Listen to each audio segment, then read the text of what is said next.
I want you to imagine for a second that you are grown up, you've done university, you've met your significant other, and you've decided to have kids. You've been blessed with twins, one boy and one girl. Growing up, they decided that the little boy wanted to be a hockey player and your daughter wants to be a basketball player. Now, fast forward 10 years. They're off to university, and your son has been offered a Div 1 scholarship to a school in the United States.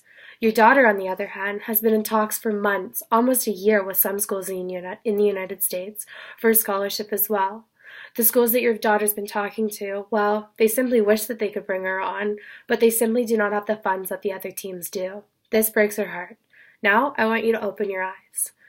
So when I was younger, my parents were told that it'd be a great idea to take their little girl, me, to a dance class. They thought that it'd be the perfect way for me to release all my energy.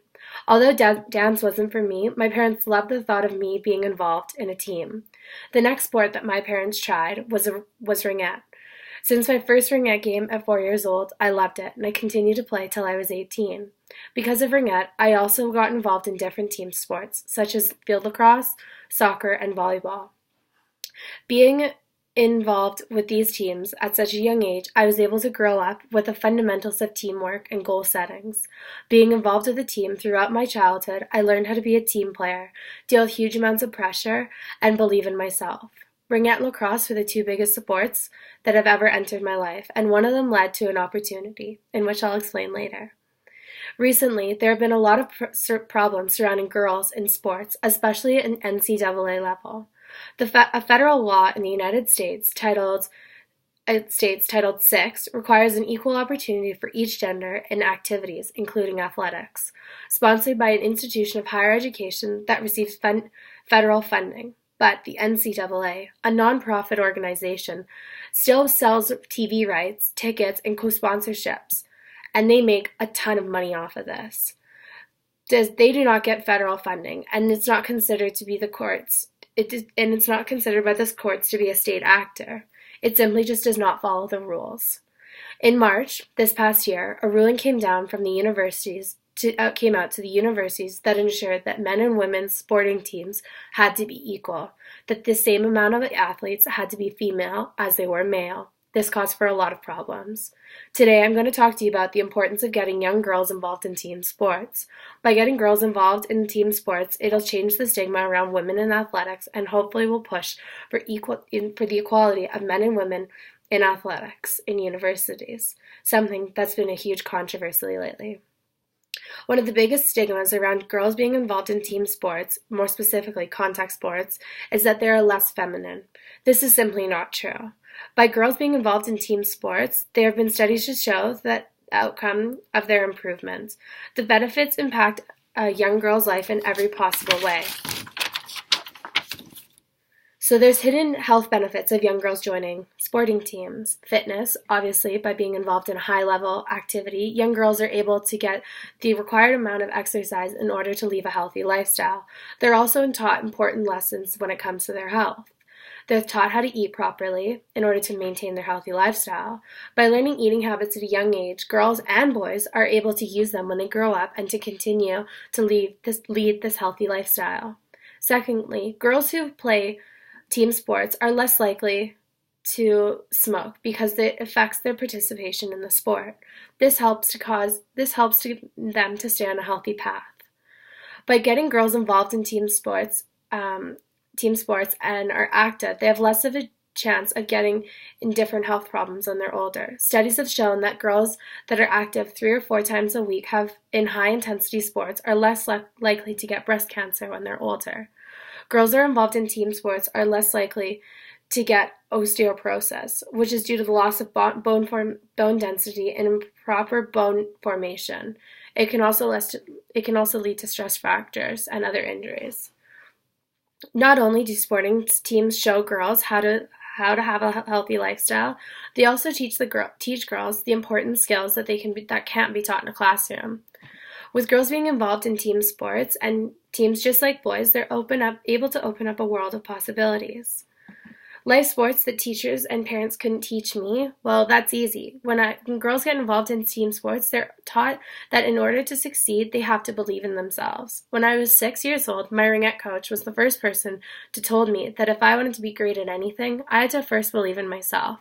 It's a pretty big lesson coming to a 6-year-old.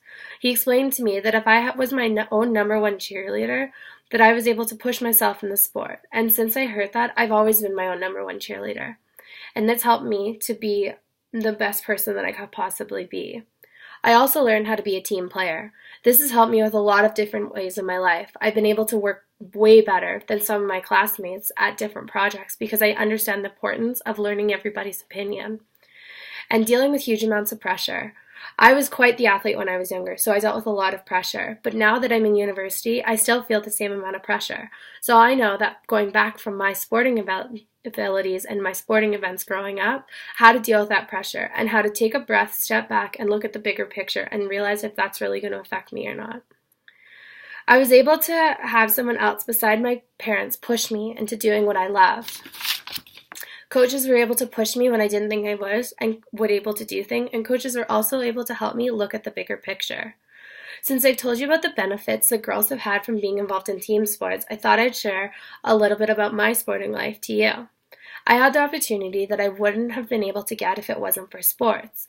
And since we're talking about controversy, it kind of fits in perfectly. When I was 17, I was offered a full-ride scholarship to the University of Tampa to play field lacrosse. I was so excited about this opportunity that I also was asked to play for North Carolina and Jacksonville. Sadly, I had a huge injury and it led for me to retire from the sport. It was a huge opportunity at the time because it was the first time that the University of Tampa was offering a women's lacrosse team. That is because of the bill that was passed, that they had to have an equal opportunity number of students on male and female teams. So they were trying to even it out by having a lacrosse team for females. Another bonus of sports that has helped me a lot is the fact that I met my best friend when I was 8 years old and we're still best friends to this day.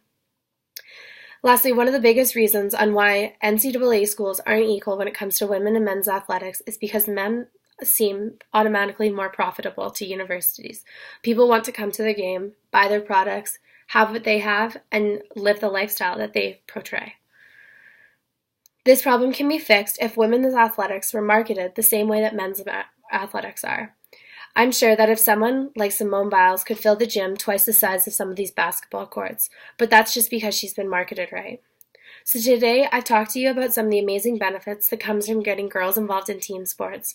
I shared how teams have helped me in all my areas of life and how teams have impacted me for the better. From growing up with the fundamentals of teamwork and goal setting to understand how to be a team player, dealing with huge amounts of pressure and believing yourself, I think it's a no-brainer that all girls should grow up to be some part of a team. If we get girls involved at a young age, then there will be no problem. Everyone would be equal because they'd have no choice. There'd be so many girls playing sports that they'd have to open up their doors and make sure that there was an equal number of men and women in university sports. By having this, it'll open up the doors to equalize the ratio and the importance of balance when it comes to men's and women's sporting teams at the university level. So I encourage you all to go out and support MRU athletics, whether it's the boys hockey team or the girls soccer team. Everybody deserves to be equal and to be treated equally.